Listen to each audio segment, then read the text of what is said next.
Forget frequently asked questions. Common sense, common knowledge, or Google. How about advice from a real genius? 95% of people in any profession are good enough to be qualified and licensed. 5% Go above and beyond. they become very good at what they do, but only 0.1%. are real geniuses. Richard Jacobs has made it his life's mission to find them for you. He hunts down and interviews geniuses in every field: sleep science, cancer, stem cells, ketogenic diets, and more. Here come the geniuses. This is the Finding Genius Podcast With Richard Jacobs. Hello, this is Richard Jacobs with the Finding Genius Podcast. I have my guest is Jakob Begun. He's a professor at University of Queensland School of Medicine in Australia. He doesn't sound like he's from there, so he must have moved there at some point. We'll get into that. And he's studying IBD, irritable bowel disorder, and various topics around immunity, inflammation, etc. So, Jakob, thanks for coming. Well, thank you very much. It's nice to be here. Yeah. Where did you start out? How did you end up in Australia, by the way? Oh, well, that will be our first story. So as you can tell from my accent, I am American. Although I was born in Norway, we moved back to America with my parents when I was a young kid at 4 years old. When I was 13, my parents decided that it was time to see the world a bit, and we took off from Newport, Rhode Island, and actually by sailboat started sailing around what was supposed to be a trip around the world. We ended up making it about halfway to Australia when they decided to settle down, put their two children back into high school at the time, and they've been here ever since. So after I finished high school in Australia, I came back to America for university and medical school and a PhD and my postdoctoral training and medical training. And then I came back to Australia 6 years ago to Brisbane. But so you're studying predominantly IBD, or you're studying just inflammation, or what's your research about currently? Yeah, so I am a MD PhD, and my medical training was in gastroenterology. So I'm a practicing gastroenterologist. Spend about half my time treating patients at the hospital here, the Mater Hospital. And there I run the inflammatory bowel disease clinic, although I am generally interested in inflammation in the gut and a variety of inflammatory disorders. And the other half of my time, I run a small research laboratory at the University of Queensland. And our lab is really focused on understanding the interplay between the gut microbiome and our immune system, and how the bacteria in our gut can influence inflammation in our body. Inflammatory bowel disease is a very common, well, I shouldn't say common, but a very high incidence disease in Australia. Australia has actually one of the highest rates in the world of inflammatory bowel disease, things like Crohn's disease and ulcerative colitis, which people may have heard of. And it's been a real mystery why the diseases are increasing in incidence in around the world. And it was originally a disease just of the developed world or Western countries, and really wasn't seen in the developing world. But nowadays, where there's been a industrialization of the developing world, we find more and more increasing rates of inflammatory bowel disease, which is quite interesting. Well, when you eat food, who eats first? Is that a fair question? Is it an interplay? Absolutely. Yeah, I mean, like the enzymes in your mouth and all that, I know they start to degrade the food, but there's bacteria there already, and then the stomach and the intestines. I mean, it's weird. Like, have you looked at that interplay of, are substances passed back and forth, and what happens? Oh, I think it's a great question. So as you alluded to in your question, there is a gradient of bacteria within our digestive tract, which we think of as sort of mouth to anus. There is a rich ecosystem of microbes in the mouth, and certainly their primary energy source is the food that we put into our mouths. And then as you go down into the stomach, the concentration of bacteria decreases markedly. The stomach is a very hostile place for bacteria with very low pH, so high acid levels.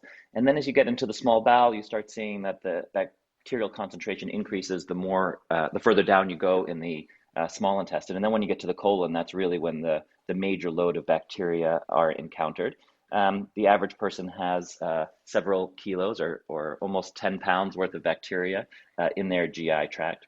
And your point about the nutrients. So yes, bacteria really rely mainly on the nutrients that we're putting in your mouth, although they also can live off of the mucus that all of the cells lining our gastrointestinal tract produce. So in terms of what eats first, certainly in the mouth, the bacteria are eating first. But when it comes down to the lower digestive system, a lot of the nutrients have been absorbed in the upper small bowel. And then what's left over that goes down to the lower bowel, the undigestible, if you will, food, that's what the bacteria really thrive on. Okay, so you're studying the immunity and how the gut bacteria contribute to that. In general, do you believe that our immunity is a combined is it informed by both our gut bacteria and our somatic cells, or is it really our somatic cells that create the immunity and the bacteria just have to be monitored for their role and how they modulate it? Like, how do you think our immunity arises? Well, our immunity arises very early in life, and there's a lot of education that goes on in the very early years. This is why there's been a lot of research in mode of delivery, the role of breastfeeding, the role of formula, what you're exposed to early in life in terms of potential allergens. So a lot of immunity is formed early in life. And what happens early on, if things go smoothly, is that there is something called tolerance that develops in the gut, which is to say that the immune system is aware of the bacterial presence. There's constantly signaling in the immune system, yet it tolerates this presence. So there's not a huge immune response in your gut. You don't have a lot of gut inflammation in general, just a tiny bit, which is exactly the amount that you need. However, of course, when we get an infection, which, for example, if you had a pathogenic bacteria like salmonella that you encountered because you ate some bad meat or something like that, then the immune system has a vigorous response to clear this pathogen out of the gut, which involves the influx of immune cells, the production of pro-inflammatory signaling molecules, and a lot of damage to the gut, which gives people symptoms, of course, diarrhea, bleeding in the gut, etc., to clear this pathogen out. But these pathogenic exposures are relatively rare, and on the most part, the gut just the immune system tolerates those bacteria that are in the gut. So how does that happen? It's a real interesting, and also why does it break down in some people? And so we've come to appreciate that there is a lot of crosstalk between the immune system and the gut microbiome, which I'll focus on bacteria, but of course there are also fungi and viruses there as well. And what we've appreciated is that the microbiome is producing a lot of metabolites and signaling molecules. These are secreted by the cells in the microbiome.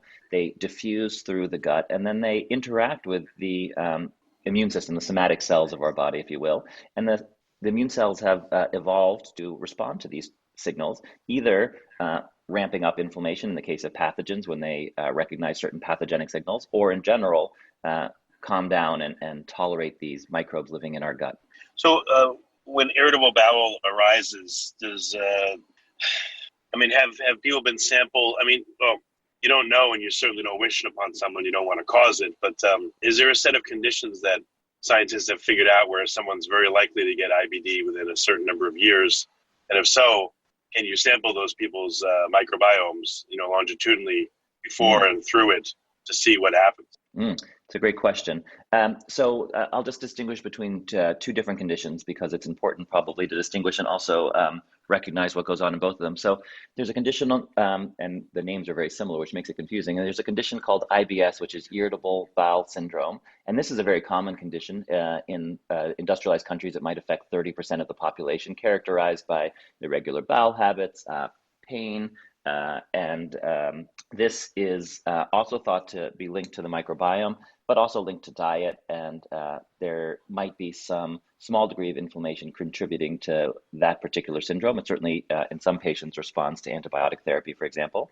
Whereas inflammatory bowel disease, or IBD, which is mainly Crohn's disease, and ulcerative colitis is a different end of the spectrum where there is a significant amount of inflammation that develops. There's pathologic lesions. These patients are often quite sick and sometimes require surgery or very potent medication to control these inflammatory responses.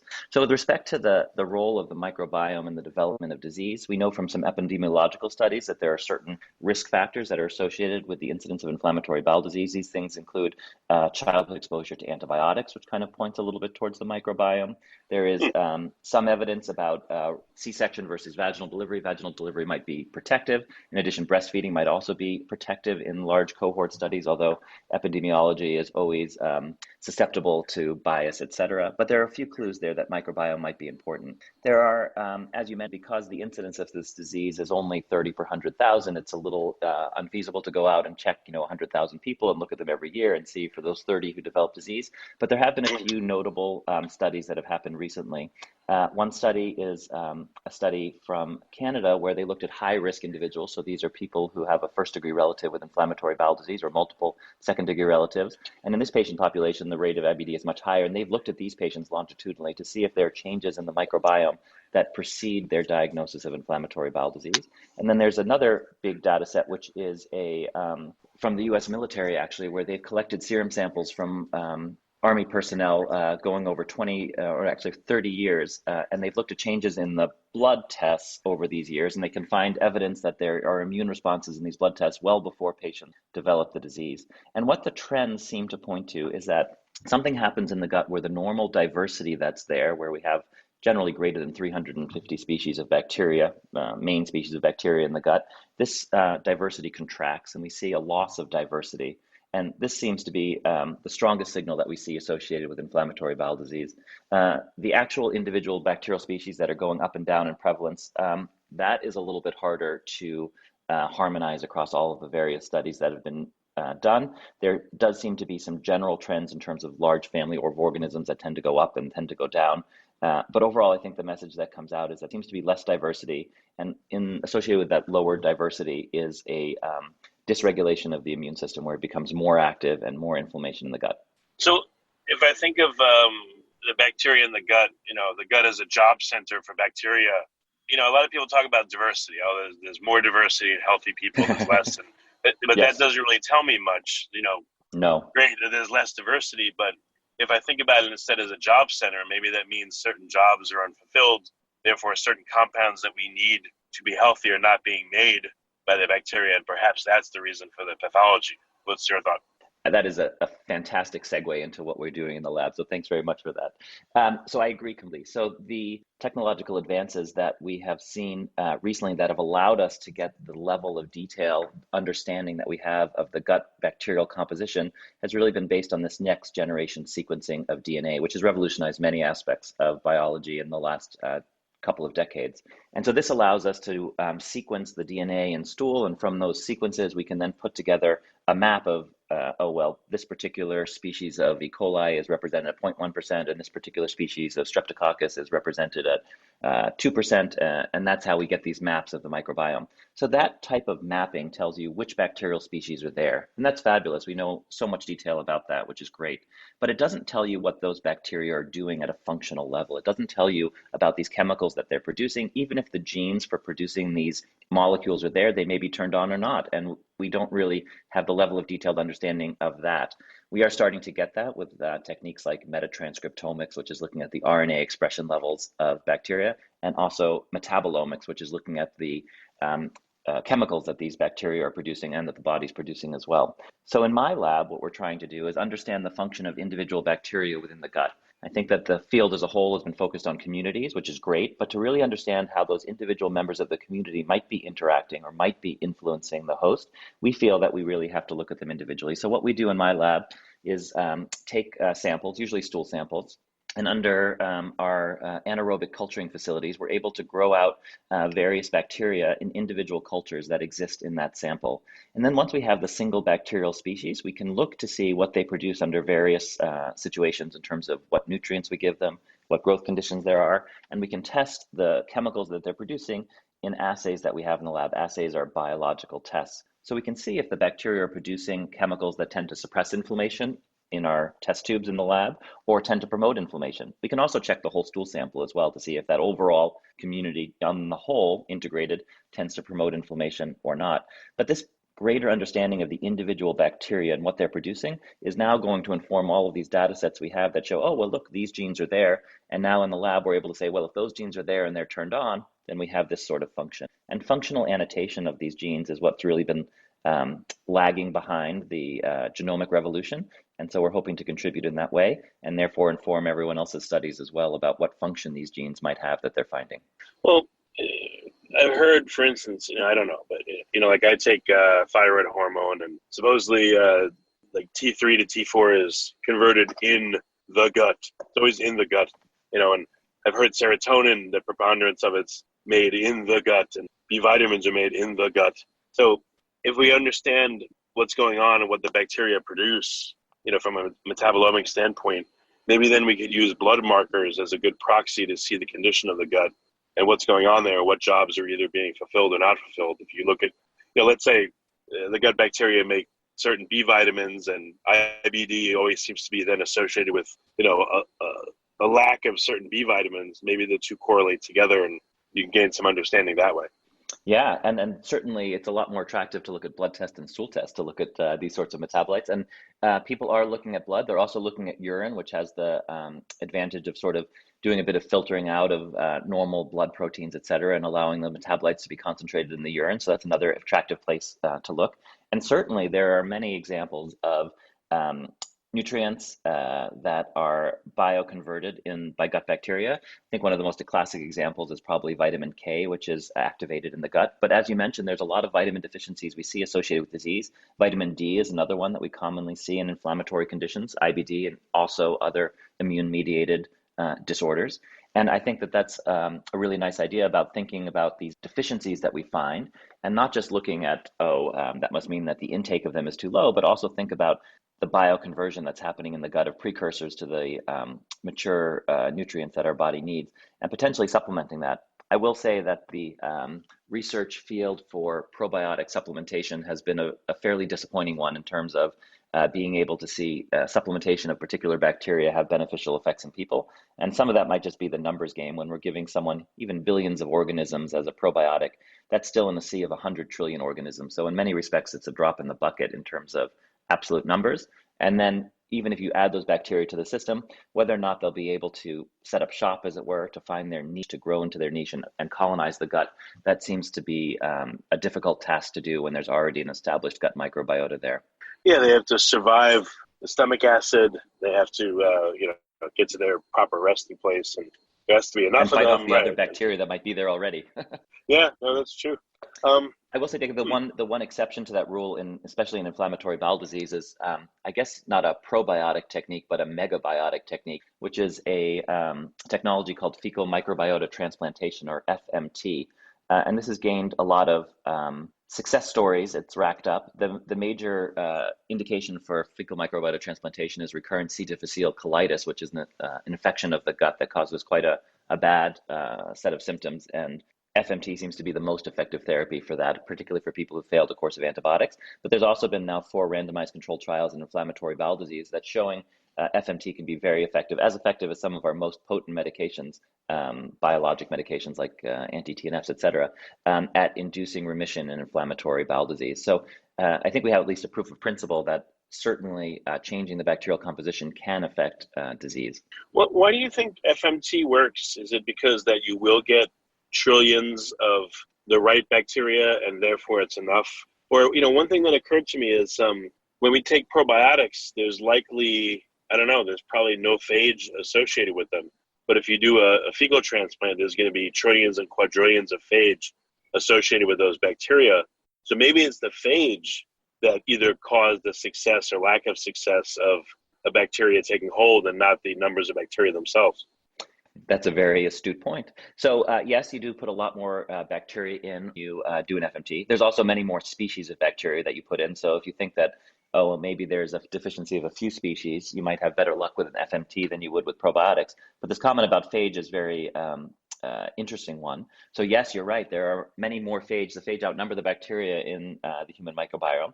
And there's actually been some experiments done by Stefan Schreiber's group in Germany, where they filtered the stool from an FMT through a fine filter that would filter out all of the bacteria. And they put that filtrate in instead of putting in the full FMT. And they had similar efficacy just with this filtrate. And Stefan postulated what might be in there. And certainly phage is one of the things that might be in there. I will also say from my own perspective, since I study this in my lab, that all the metabolites from the bacteria are also in that filtrate. So that might also be having an effect as well. But you're absolutely right. We have not studied phage very much at all. It's a little technically challenging, but there's certainly a lot of interest in it. And it's something that people have been studying in general for 30 or 40 years now, bacteriophage and the roles that they can play. Yeah, it makes sense to what you're saying about the metabolites and about, possibly about phage, because again, this is my analogy, but if it is a job center, the fact that there is redundancy means that multiple species of bacteria can fulfill at least some of the jobs. So maybe it's not as important as you have, bacteria X, as you have the metabolites and you have some bacteria that can do that job versus not. I think that's right. And although with respect to phage, we often focus on the specificity of phage to deplete certain bacteria. So for example, one phage would only be specific for one class of E. coli, and that's the class of E. coli that they infect and kill off. But phage can also transfer genes between different bacteria and horizontal transmission of genes. And they can also be responsible for turning on and off different genes and different metabolites for that matter. Right. It So gets complicated really quickly. it does, yeah. So what are some of the big questions that you're trying to answer, and how are you doing it? So I described briefly the techniques, one of the techniques that we're using in our lab. So it rests as a whole on being able to culture these individual bacteria and being able to manipulate their environment so that you can study which environmental cues can cause them to secrete these bioactives. Then we have a variety of animal models where we try to study how these bioactives exert their effects. So which immune pathways are these bioactives targeting? So we can really understand both on the host side and on the bacterial side how the metabolites are produced and what they're interacting with that causes their effect. Some of these we go on to characterize structurally. So we've identified the structure of these metabolites. Some of them we've synthesized chemically so that we can understand the actual bits of the chemistry that are important for its biological activity. And where I see this going forward, I mean, I work in the clinic, as I mentioned, 2.5 days a week, and patients are often asking me about, oh, I don't want to take this immunosuppressant because I'd much rather treat the underlying condition, which is this imbalance between the immune system and the gut.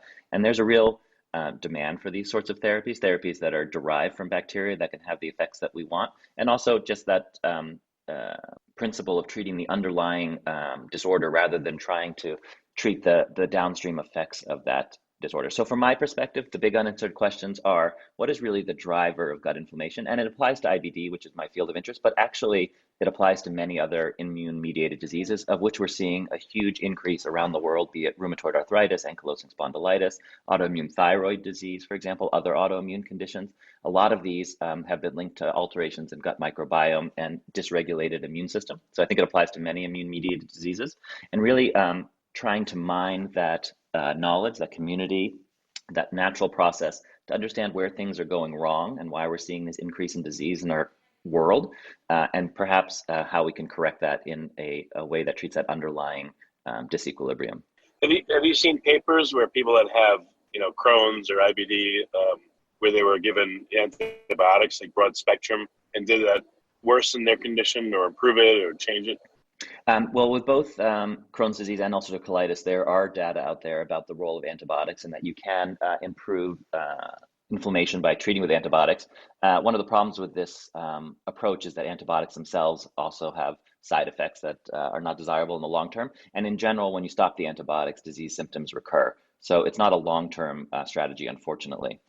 More interest recently, I think, and more excitement has come about altering the microbiota through prebiotics, and prebiotics is a fancy word for the food that we're feeding them, which gets back to one of your first questions. And so there have been some nice successes recently on dietary therapy and the role of diet in controlling inflammation. And when we think about this increase in disease around the world, particularly in developing countries as they become more westernized, if you will, one of the major issues is the industrialization of the food supplies in these countries, the use of emulsifiers, which have been shown to alter gut microbiota, including the important mucus layer and lining of the gut, but also highly processed foods. These have all been associated with increasing incidence of immune-mediated diseases. So I think there's a real interest in shaping the microbiota and shaping the immune interactions through diet where we can. Is there room for another class? We have probiotics, which is the bacteria itself. We have prebiotics, the food. What about metabolites? What if you were to eat certain metabolites in significant amounts? Yeah, I think that's really interesting. Of one bacteria, what would that do? Yeah, I think that's a really interesting idea, and there has been some work in this area. In my lab, we're certainly interested in looking at these metabolites and seeing if they would work as supplements. There have been some work in other supplements. For example, tryptophan supplementation has been something that's been quite actively studied, quite effective in mice, less effective in humans. Similarly, vitamin D has been studied in the past as well, and supplementation of vitamin D, again, in mice can be quite effective at controlling inflammation. However, in large trials in humans, it's been less successful, unfortunately. So even though we've cured inflammatory bowel disease in mice many times over, it still remains a bit elusive in patients, but we keep on looking for that right metabolite, or maybe the right combination of metabolites that we could treat using a supplement approach. Yeah, I guess you could also have, precursors to other compounds. There's a lot of ways to. Is anyone considering, let's say you have IBD?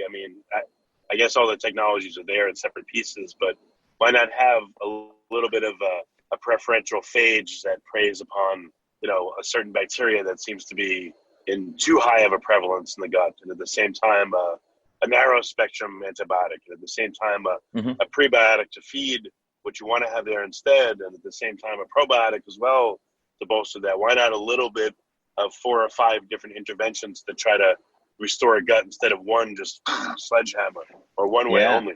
Yes, and in fact, I think that approach is very attractive. Sometimes it's called a personalized medicine approach or a precision medicine approach, and that's because each individual is slightly different. We don't think there's one size fits all, as your question implies, and that would involve sort of profiling a patient beforehand, before you design the treatment, if you will, and looking to see where those deficiencies are, and then designing a custom treatment for that particular patient's combination of microbiome deficiencies or overabundances, their metabolic profile, and potentially also their dietary deficiencies, and kind of coming together with a precision-based approach. Now, that is not when you move away from one size fits all, it becomes a lot more complicated, obviously, and also difficult using existing models of care, which isn't to say it shouldn't be done. It just means that we have to rethink the way that we're approaching this problem somewhat in order to design a solution that works best for individual patients. Yeah, because it's such a community, and there's such interdependency, and everything depends on everything else. It seems it just doesn't seem like adding one thing, supplementing with vitamin D or having this one drug or this one thing is really gonna. I mean, the system is either gonna kick it away and say, it maintains its current stasis, or it'll alter the system. But I don't know. It just doesn't seem like. It seems antithetical to how the way our gut works and our microbiome works. I know it calls for a much more difficult approach, but I don't know.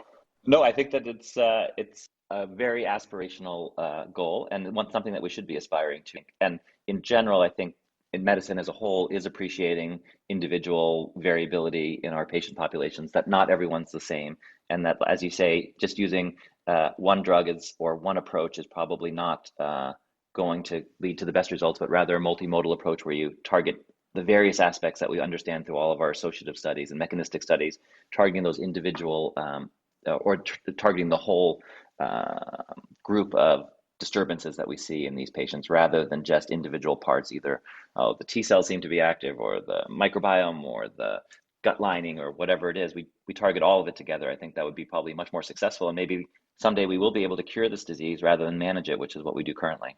Yeah, I'm not certainly not even gonna get close to solving it by thinking.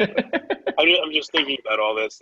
Has anyone tried to develop a gut organoid where you can approximate, like a little gut and feed it things and see what it does? So yeah. So we in our lab, we do this, and many other labs around the world, is we do use these organoids or mini guts, and what these are derived from is when you do a colonoscopy and take a biopsy, you can take that biopsy back to the lab, and then with the right factors in a 3D gel, you can have these little organoids or spheroids that grow, and they have many of the aspects of the gut epithelium, at least. The gut itself is made up not just of the epithelial cell lining, that's the outermost cell lining, which itself has at least five different cell types in it, but also the supporting stroma, and then the immune system that comes in. So when you try to mimic that whole system, the immune system, the supporting tissue, and the epithelium, it gets complicated.